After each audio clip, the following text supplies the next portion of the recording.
சற்று முன் கிடைக்கப்பெற்ற மிக மிக முக்கியமான செய்தி ஒன்று வெளியாகியிருக்கு.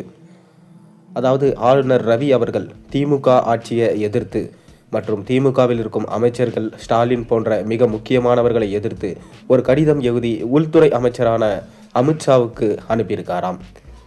அதாவது திமுகவில் ஆட்சி வந்ததிலிருந்து தமிழகத்தில் பாதுகாப்பு இல்லை, சட்ட சீர்கேடுகள் ரொம்ப மோசமாக போய் கொண்டிருக்கு. முக்கியமாக கடந்த 4 ஆண்டுகளாக தமிழ்நாட்டில் பாதுகாப்பின்மை தான் இருக்குது.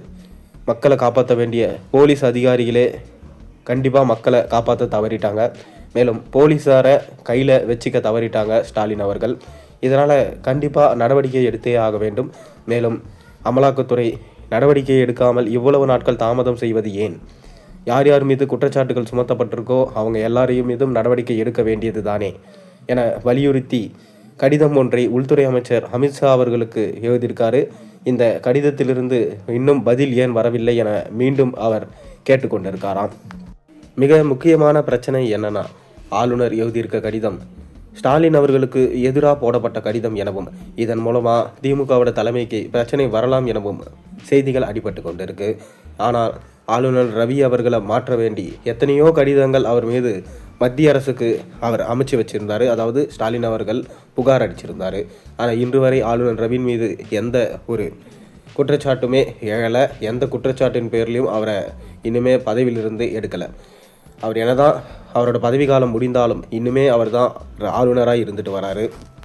மேலும் இன்னும் 9 மாதங்களே ஆட்சி இருக்கும் நிலையில் இவ்வாறு ஒரு பெரிய தலைவலி வந்திருக்கிறது ஸ்டாலினுக்கு ரொம்பவே கோபத்தை கிளப்பியிருக்கு.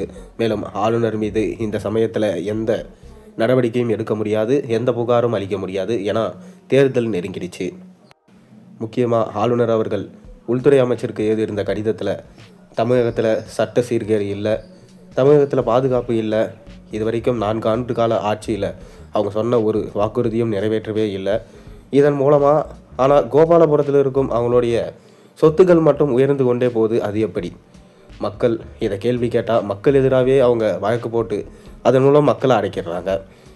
மேலும் எந்தெந்த அமைச்சர் மீது குற்றச்சாட்டுகள் இருக்கோ அவர்களை உடனே அமலாக்கத்துறை விசாரிக்க வேண்டும் என உள்துறை அமைச்சருக்கு அவர் கடிதம் எழுதினது மூலமாக ஸ்டாலினை பயங்கரமாக விமர்சனம் செஞ்சுருக்காரு. இப்படி இவர் விமர்சனம் செஞ்சது சரியா இல்லையா? உங்கள் கருத்துக்களை மறக்காம கீழே கமெண்ட்டில் பதிவிடுங்க.